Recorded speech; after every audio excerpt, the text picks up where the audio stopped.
no earth-shattering news or anything today, just other than we wrapped up practice. I think we've had good preparation.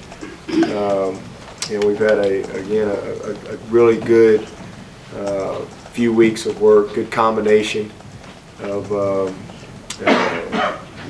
in balance of trying to prepare for LSU and just work on ourselves, and a lot of good competitive work, but kind of hazing the barn, if you will, at this point.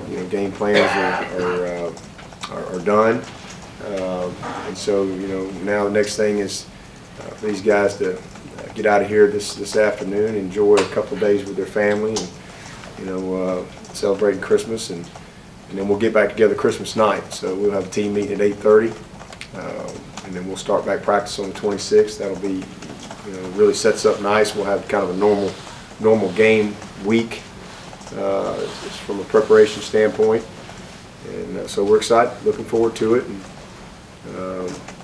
healthy-wise, we're in good shape. Breland is the only one that I was hoping that might be able to go, but he obviously is not going to be able to play. But other than that, we're all ready to go. You're pretty comfortable without divulging any closely held secrets. Kind of, you said the haze in the barn. What was the objective? What were you looking to do? Is it more fundamental stuff? Well, I think again, when you've got basically a month before you play a game from the last game, I think that you have to strike that balance of again working Clemson versus Clemson, and so meaning a lot of just competitive, good on good work. Just making sure that if you don't do that, then all of a sudden you've gone a month and you haven't tackled anybody, you haven't gone full speed, against really good competition. So the first part of bowl practice is always conditioning, skills and drills, and then we start off. It's a lot of work against ourself competitively, before we really get into game planning. You can game plan way too much for one team. And then all of a sudden the guys get bored and so forth. So just trying to really strike a nice balance there, and then also not practicing too long. I think we've had a good mixture as far as the amount of time we spent on the field.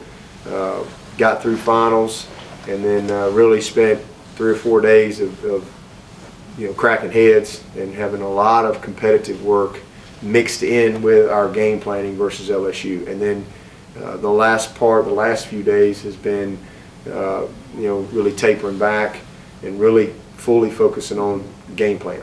And that way, when we leave here, when you get to bowl sites, it's not a great environment for trying to,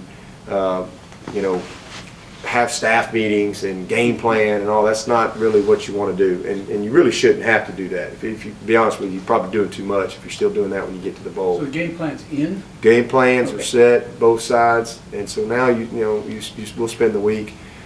When they get there, they know what the game plan is going home, and so when they get there, we polish, and we work on the precision of what we're trying to do and the execution of what we're trying to do and the knowledge, and hopefully show up on game day and play our best game. But that's where we are.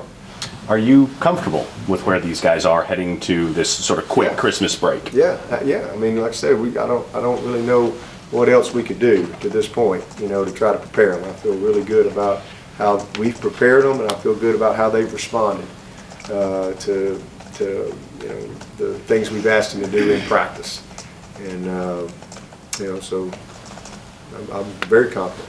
Any news academically today? I don't have it yet. I was hoping that I would hear something before I met with you guys, but I haven't.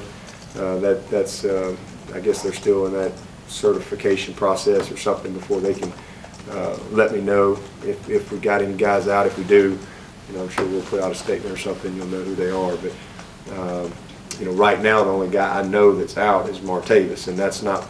He wasn't ineligible. That was just more just a team rule situation. But other than that, I don't know. Anything at all? Should know by this afternoon. Anything at all change from a routine standpoint? I know you've got a system in place for bowl preparation, but any different things? Well, they pretty much, your routine is pretty much set by the bowl, basically, because there's certain things you have to do as a team. and they kind of say this is when you're going to practice, and so you take and you formulate what you're going to do around that. That's why it's so important to really, get things done, here. And then again, we try to allow these guys to enjoy that experience as well. But as far as our practice, we're set on that. We've got practice scripted, ready to go, for that whole week in Atlanta. But we'll do what we do. Your last two games weren't very pretty as far as kickoff return coverage. Have you focused on that at all in this period, or spent more time than normal? Or? We sure have. We sure have. We did quite a bit of live kickoff coverage in this bowl preparation. And really putting an emphasis on the coverage aspect. Was it more just breakdowns, or was it facing guys who were very good return men, or both? Or? Combination of everything. You always want to give the opponent credit. Don't want to take anything away from them, but we've just got to do a better job of coaching and teaching it, and then the guys have got to take those things to the field. But yeah, we just got out of position a couple of times. Guys, we broke containment, and we had a few guys get blocked. And again, ultimately, that's our job as coaches, is to improve, and that's what we tried to do, try to get better. And we really, up until the last game, we had done a really good job. I think we'd only given up maybe one, what we say, first down since the Florida State game. And but so it was disappointing to see how we did down the stretch there last game or so. Would there maybe be personnel changes there in that area Oh yeah. for the bowl game? Yeah. Yep. Several. We've tweaked a few. We've changed a couple of guys around. And LSU also gets a good return guy. Yeah, they do. They got a bunch of guys that are capable of returning. Number 80's been really good for them, and they got good skill people all over the place. So we just got to focus on us and do the things that we're capable of doing. Well, it shattered that you've made a decision on a new defensive backs coach. Where are you on that process? And Can't comment anything on any personnel decisions right now. Only thing I can tell y'all is I'm really excited about the direction that we're going to go in. But there's a process that you have to honor and respect from a university standpoint before I can make any type of comments or official hires or anything like that. But I do think that we're going to have a great guy on board, hopefully sooner than later, and it'll be a great fit for us and a great fit for our players. You don't expect that to be before the bowl game? I don't know. I do know that at some point it'll be done before, as I told you earlier, before we get back out on the road recruiting. But as soon as I can make any type of further comments, I will. A few years ago, you referred to CJ when he decided he was coming back as your top recruit. Yeah. Do you feel similarly about Taj and Nuke this year?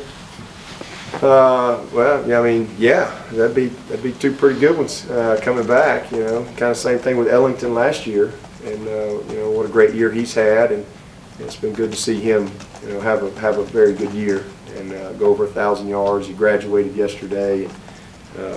Great to see him kind of be a little bit more of a complete person, complete player this time around this year from where he was last year, and I think he's really helped himself. Taj and Nuke, those are, again, I think their focus right now, as it should be, is on this game. And, we'll sit down and they'll make that decision. But hopefully they'll both be back. I think, again, I've said many times, I mean, if you're a first rounder, I think you got a real decision to make there. I'd say you probably should really lean heavily to probably going. But I think if you're not a first rounder, I think it's always best to go back to school. That's my personal opinion. And but everybody has to make their own decisions. And I support whatever decision anybody makes. I mean, everybody's got to live with their own decision. So it's not something that I really try to talk people in or out of. If they want my opinion, I give it to them. We try to get them good, educated information, and then these guys got to make their own decisions. Could you talk just a little bit about, because you've surveyed offenses and you know what you want to do and all that stuff. What LSU does, and kind of Alabama does, not a lot of teams do that. Can you talk about the challenge, the difficulty Yeah. of that kind of inside-out, downhill type offense? Well, it's a challenge just in that you don't see it as much anymore. You know, LSU is really different from Alabama. You know, Alabama is throwing the ball quite a bit. You know, a little bit more throwing than you would think, but that's what good teams and good coaches do. They want to give themselves the best chance to win, and you know, they I think saw a little bit more of an opportunity to throw the ball effectively this year, and they've done that. They've run the ball and thrown the ball effectively. Whereas, you know, I think LSU is very committed to a style of play that you just don't see, you know, every week. It's similar to playing Georgia Tech, not, you know, in that you don't see it every week, a style of play. You know, we see different elements all throughout the season of lots of different offenses. You know, when people play us, they see a lot of different elements. They'll see a little bit of spread. They'll see some power. They'll see some counter. They'll see some two-back, a good bit of two-back. I think that's one of the things that you know, makes us effective. But you're going to line up and play LSU. It's basically going to be 4 quarters of inside drill because they are highly committed to running the football effectively. And what gets lost in that is, you know, their ability to throw the ball.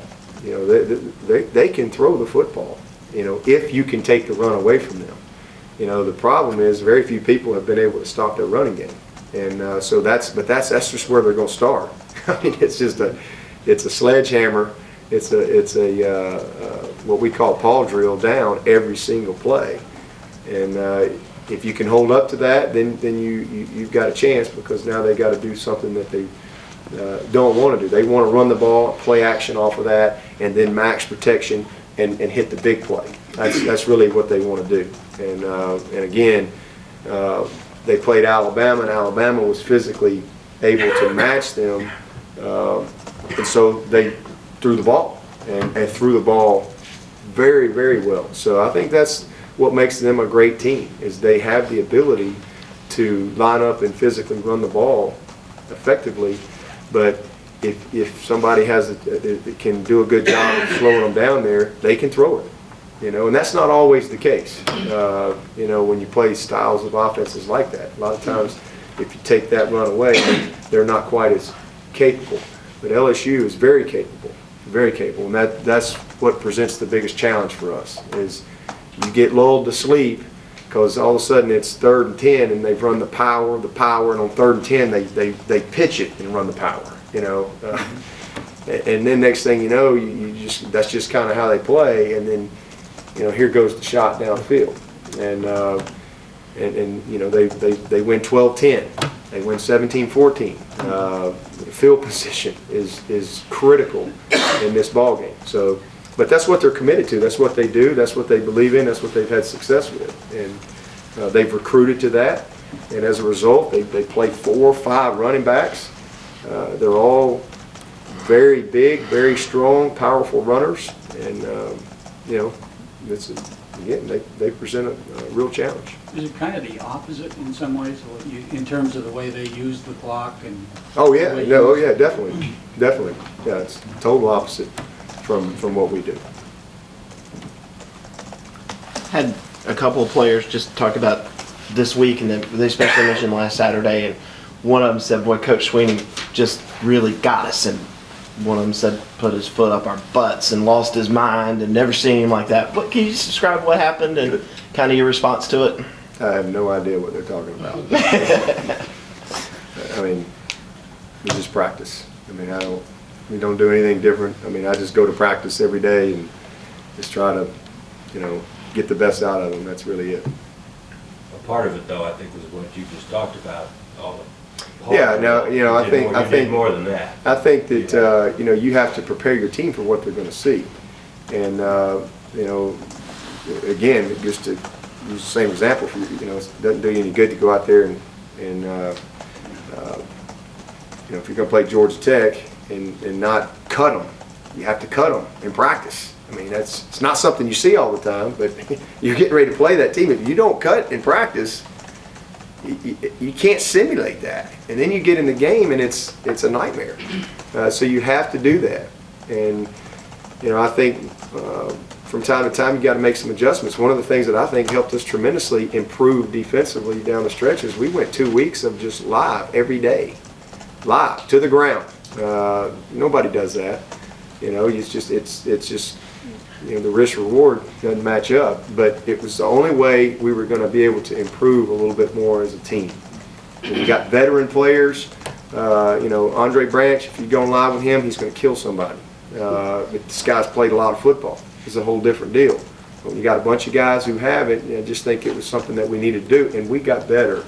We improved in the areas that we needed to improve. And in getting ready for this game, again, you know, to prepare them for what they're going to see, we did a lot of good on good. We did a lot of what we call Paul drill, and Can you describe that a little bit? it's just old Oklahoma drill. You know, 3-on-3. You got about 7 yards, and Yeah. butt to butt, and snap the ball, and you got to defeat blocks and get off blocks, and you got to sustain blocks, defeat blocks, get off, and make tackle, and all within a real small area. And that's the style of play that you have to prepare for. And so again, just if you were playing a spread team, well, you'd be wasting your time doing a lot of that. That's not what you're going to see. You know, you better be able to line them up and play zone read techniques and all that kind of stuff. So that's just what we've had to do to get our team ready for this ball game, physically. Anything else?